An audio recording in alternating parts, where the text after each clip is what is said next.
Russia has stationed 7,000 more troops at Ukraine border. U.S. official says Russia has stationed as many as 7,000 troops at the Ukraine border in recent days, contrary to claims by President Vladimir Putin that troops would be pulled back from the region, a senior Biden administration official has said.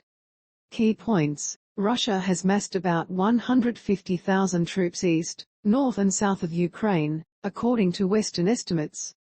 Moscow denies it has any plans to invade, and this week announced a pullback of some forces and weapons. While details are scarce and the withdrawal is only partial, the Russian statements have lowered the political temperature following weeks of escalating tensions. The U.S. official said there has been a marked increase in false claims by Russians, including reports of unmarked graves of civilians allegedly killed by the Ukrainian Armed Forces, statements that the U.S. and Ukraine are developing biological or chemical weapons, and claims the West is funneling in guerillas. The official was not authorized to speak publicly about sensitive operations and spoke on condition of anonymity. The official did not provide underlying evidence. On Tuesday, Russia's Defence Ministry said the withdrawal efforts were underway, pointing to video as evidence purportedly showing tanks, infantry fighting vehicles and self-propelled artillery units leaving the Crimean Peninsula, which Moscow seized from Ukraine in 2014. However, Ukraine Defence Minister Oleksii Reznikov said the latest Ukrainian intelligence report showed no evidence that Russia had pulled back its armed forces. He added that Ukraine will only believe Russia is serious about defusing the current crisis if it withdraws all its troops, military hardware and weapons, including forces deployed in Belarus for drills that are due to end on February 20. All the troops that they brought up must return to their permanent deployment points.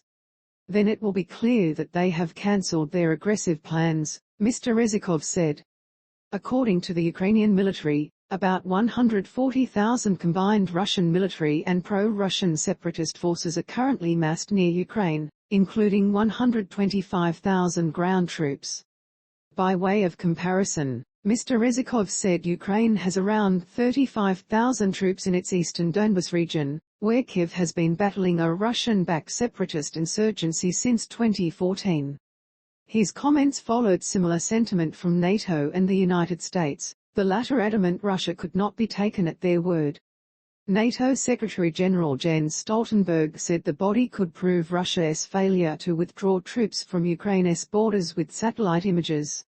The intelligence we are sharing is actually confirmed also with open sources, with satellite imagery from commercial satellites, he told reporters at a two-day meeting of NATO defence ministers at the alliance's headquarters in Brussels. We have not seen any withdrawal of Russian forces.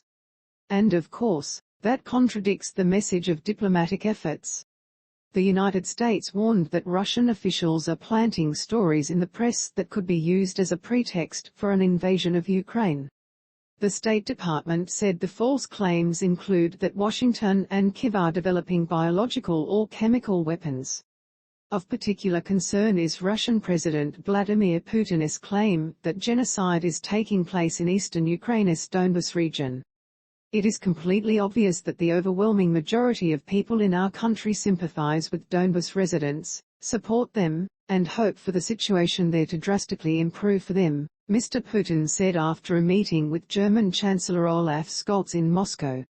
State Department spokesperson Ned Price said the behavior had haunting echoes to that seen before Russia invaded and annexed the Crimean Peninsula in 2014. We are very concerned the Russians want to point to a fabricated pretext before undertaking aggression, he said. World powers are engaged in one of the deepest crises in East-West relations for decades, jostling over post-Cold War influence and energy supplies as Moscow wants to stop the former Soviet state from ever joining the NATO military alliance. On Tuesday, U.S. President Joe Biden spelled out the stakes in a televised address, in which he warned that more than 150,000 Russian troops were still massed near Ukraine's borders. On Wednesday, U.S. Secretary of State Antony Blinken echoed the words of NATO and said that key Russian units were moving towards the border, not away. We continue to see critical units moving toward the border, not away from the border. A senior Western intelligence official said the risk of Russian aggression against Ukraine would remain high for the rest of February and Russia could still attack Ukraine with essentially no, or little to no, warning. NATO will consider new steps to deter Russia on its eastern flank on Wednesday. Read more. Allies are also likely to pledge more troops and equipment to NATO members in Eastern Europe.